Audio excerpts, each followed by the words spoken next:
रामचरितमानस उत्तरकांडिका शेष भाग हिंदी में सुनिए भक्तगणों। और इस चैनल को लाइक करें, सब्सक्राइब करें। भगवान राम आपका कल्याण करेंगे। राम कथा सुनिए जो चरण शिव जी और वर्मा जी के द्वारा पूज्य हैं, तथा जिन चरणों की कल्याणमयी रज का स्पर्श पाकर शीला बनी हुई गौतम ऋषि की पत्नी अहिल्या तर गई।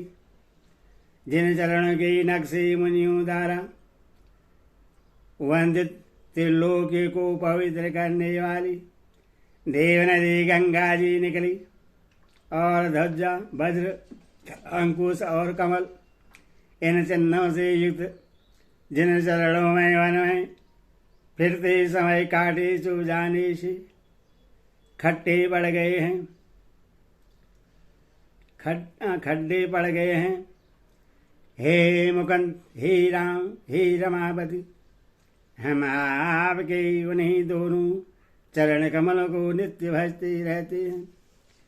वेद शास्त्र में कहा है कि जिसका मूल अव्यक्त पर करती है, जो प्रभाव रूप से अनादि है, जिसकी 4 त्वचाएं 6 तने 25 शाखाएं और अनेकों पत्ते और बहुत से फूल हैं, जिसमें कड़वी और मीठी 2 प्रकार के फल लगे हैं, जिस पर एक ही बेल है जो उसी की आश्रित रहती है, जिसमें नित्य नए पत्ते और फूल निकलते रहते हैं, ऐसे संसार वृक्ष स्वरूप विश्व में प्रकट आपको हम नमस्कार करते हैं।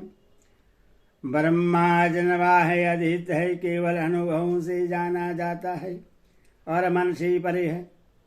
जो इस प्रकार कहकर उस ब्रह्मा का ध्यान करते हैं, वे ऐसा कहा करे कि जाना करे, किंतु ही नाथ, हम तो नित्य आपका सगुण यश ही गाते हैं। हे करुणा के धाम प्रभु, हे सद्गुणों की खान, हे देव, हम यह वर मांगते हैं कि मन वचन और कर्म से विकारों को त्याग कर आपके चरणों में ही प्रेम करें। वेदों ने सबके देखते और श्रेष्ठ विनती की, फिर वे अंतर्ध्यान हो गई और वर्मलोक को चले गए। काक भुजंडी जी कहते हैं, हे गरुड़ जी सुनिए।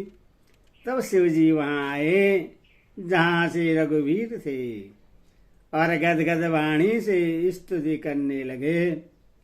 उनका शरीर पुलकावली से पूर्ण हो गया। हे राम, हे रमा रमण लक्ष्मीकांत, हे जन्म मरण के संताप का नाश करने वाले, आपकी जय हो। आवागमन के भय से व्याकुल इस सेवक की रक्षा कीजिए। हे अवधपति, हे देवताओं के स्वामी, हे रमापति, हे विभु, मैं शरणागत आपसे यही मांगता हूँ कि हे प्रभु मेरी रक्षा कीजिए। हे 10 सिरार वेश भुजा वाले, रावण का विनाश करके पृथ्वी के सब महान रोगों कष्टों को दूर करने वाले श्री राम जी, राक्षस रूपी जो पतंगे थे, वे सब आपके बाण रूपी अग्नि से प्रचंड तेज से भस्म हो गए। आप पृथ्वी मंडल के अत्यंत सुंदर आभूषण हैं। आप श्रेष्ठ बाण धनुष और तरकस धारण किए हुए हैं। महान मद मोह ममता रूपी रात्रि के अंधकार समूह के नाश करने के लिए आप सूर्य के तेजोमय किरण समूह हैं। कामदेव रूपी भील ने मनुष्य रूपी हिरणों के हृदय में कुभोग रूपी बाण मारकर उन्हें गिरा दिया है। हे नाथ, हे पाप ताप का हरण करने वाले हरे, उससे मारकर विश्व विषय रूपी वन में भूले पड़े हुए इन पामर नाथ जीवों की रक्षा कीजिए। लोग बहुत से रोगों और वियोगों दुखों के मारे हुए हैं। ये सब आपके चरणों के निरादर के ही फल है। जो मनुष्य आपके चरण कमलों में प्रेम नहीं करते वे अथा भवसागर में पड़े हैं। जिन्हें आपके चरण कमलों में प्रीति नहीं है वे नित्य ही अत्यंत दीन मलिन उदास और दुखी रहते हैं। और जिन्हें आपकी लीला कथा का आधार है उनको संत और भगवान सदा पीर लगने लगते हैं। उनमें न राग आसक्ति है, न लोभ, न मान है, न मद। उनको संपत्ति सुख और विपत्ति दुख समान है। इसी से उन्हीं लोग योग साधन का भरोसा सदा के लिए त्याग देते हैं और प्रसन्नता के साथ आपके सेवक बन जाते हैं। वे प्रेम पूर्वक नियम लेकर निरंतर शुद्ध हृदय से आपके चरण कमलों की सेवा करते रहते हैं और निरादर और आदर को समान मानकर वे सब संत सुखी होकर पृथ्वी पर विचरते हैं। हे मुनियों की मन रूपी कमल की भरमर, हे महारण धीरे अजय रघुवीर, मैं आपको भजता हूँ, आपकी शरण ग्रहण करता हूँ। हे हरि, आपका नाम जपता हूँ और आपको नमस्कार करता हूँ। जन्म मरण रूपी रोग के महान औषध और अभिमान के शत्रु हैं। आप गुणशील और कृपा के परम स्थान हैं। आप लक्ष्मीपति हैं। मैं आपको निरंतर प्रणाम करता हूँ। हे रघुनंदन, आप जन्म मरण सुख दुख राग देशादि दंत समूह का नाश कीजिए। हे पृथ्वी की पालना करने वाले राजन, इस दीन जन की ओर भी दृष्टि डालिए। मैं आपसे बार बार यही वरदान मांगता हूँ कि मुझे आपके चरण कमलों की अचल भक्ति और आपके भक्तों का सत्संग सदा प्राप्त हो। हे लक्ष्मीपति, हर्षित होकर मुझे यही दीजिए।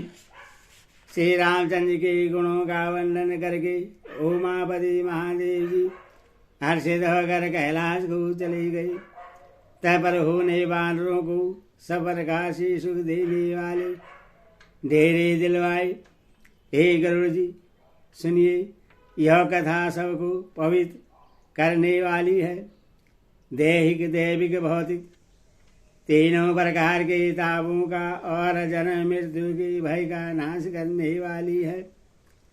महाराज रामचंद्र के कल्याणमय राज्याभिषेकाचरित निष्काम भाव से सुनकर मनुष्य वैराग्य और ज्ञान प्राप्त करते हैं। और जो मनुष्य सकाम भाव से सुनते और जो गाते हैं वे अनेकों प्रकार के सुख और संपत्ति पाते हैं। वे जगत में देव दुर्लभ सुखों को भोगकर अंत काल में श्री रघुनाथ जी के परम धाम को जाते हैं। इससे जो जीवन मुक्त विरक्त और विषयी सुनते हैं वे कर्मशः भक्ति मुक्ति और नवीन संपत्ति नित्य नए भोग पाते हैं।